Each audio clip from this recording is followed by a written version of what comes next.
খেতে কারা পারবে না স্যার? আপনি তো চুন তো খেতেই বলেছেন, কিন্তু কারা খেতে পারবে? তারা খেতে পারবে যাদের কিন্তু পাথর হয়েছে, গলব্লাডারে পাথর হোক বা কিডনিতে পাথর হয়েছে, তারা কিন্তু একদম খেতে পারবে না। বোঝা যাচ্ছে না যাচ্ছে না? বোঝা যাচ্ছে মামুনি? ঠিক। তার কারণ ওরা যদি খায় কিন্তু ওদের আবার পাথর হয়ে যাবে। বোঝা গেল? তাদের জন্য একদম চুন চলবে না, মানে মূল্যবান রত্ন হারিয়ে ফেলেছে। হ্যাঁ ম্যাডাম, হয়ে গেছে বা হয়েছিল বা অপারেশন হয়েছে তবুও খেতে পারবে না। একবার হয়ে গেছে আর খাওয়া যাবে না। তাহলে চুন হচ্ছে 1 নাম্বার 1। এক হচ্ছে সানলাইট, ঠিক। দ্বিতীয়টা হচ্ছে কি? সানলাইট, এটা ক্যালসিয়াম পূরণ করবে তোমার। তৃতীয়ত হচ্ছে যে এই যে ফল, মানে ক্যালসিয়াম জাতীয় ফল, মানে ক্যালসিয়াম সবচেয়ে বেশি ফলের মধ্যে আছে, সেটা হচ্ছে কলা। বুঝা যাচ্ছে? কলার মধ্যে সবচেয়ে বেশি কিন্তু ক্যালসিয়াম আছে। রান্নার কি হচ্ছে না? বাপরে,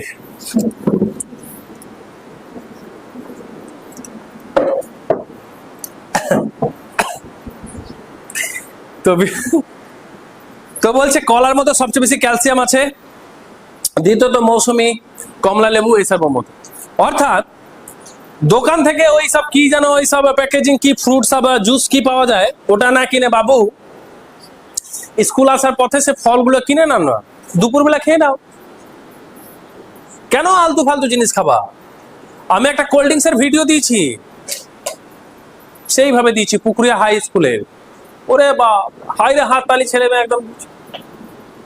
তো আমি হাতে যখন কোল্ড ড্রিঙ্কসটা ঢালি আমার 2 ঘন্টা পর্যন্ত আমার হাত জ্বলছিল আর এবং লাল হয়েছিল। আমি সাবান দিয়ে ইউজ করছি, হ্যান্ড ওয়াশে, তাও পরিষ্কার হচ্ছে না, এতটা কেমিক্যাল আছে কোল্ড ড্রিঙ্কস এর মধ্যে। তো নাম্বার 1 বাবু, কোল্ড ড্রিঙ্কস কেউ পান করো না। কোল্ড ড্রিঙ্কস পান করলে আজকে ডেটে লিভার কিডনি সব শেষ হয়ে যাচ্ছে। এটুক তোমাদের কাছে আমি কিন্তু ভাই হাত জোরে অনুরোধ করছি, কারণ বাবা মার কষ্টের ইনকাম কিন্তু সব তোমাদের পিছনে ঢেলে দেবে, সব চলে যাবে রোগের পিছনে, ঠিক। তো সেই রকম ভাবে তোমরা ফল মার্কেট থেকে কিনে নাও, কিনে নিয়ে খাও। এবার তোমাদের প্রশ্ন হতে পারে, স্যার ফলের মধ্যে তো কেমিক্যাল আছে, বিষ আছে স্যার, তো সেটা থেকে আমরা কি করে রক্ষা পাবো? সেটাও আবার এখানে বলছে।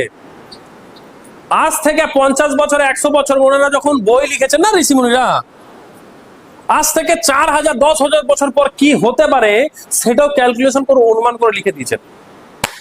সেই জন্য বলছেন কীটনাশক বা রাসায়নিক যে জিনিসগুলো দিয়ে আমরা ফল উৎপন্ন হবে, কারণ জনসংখ্যা বাড়বে, জনসংখ্যা বাড়লে অর্গানিক যে ফার্মিং সেটা কিন্তু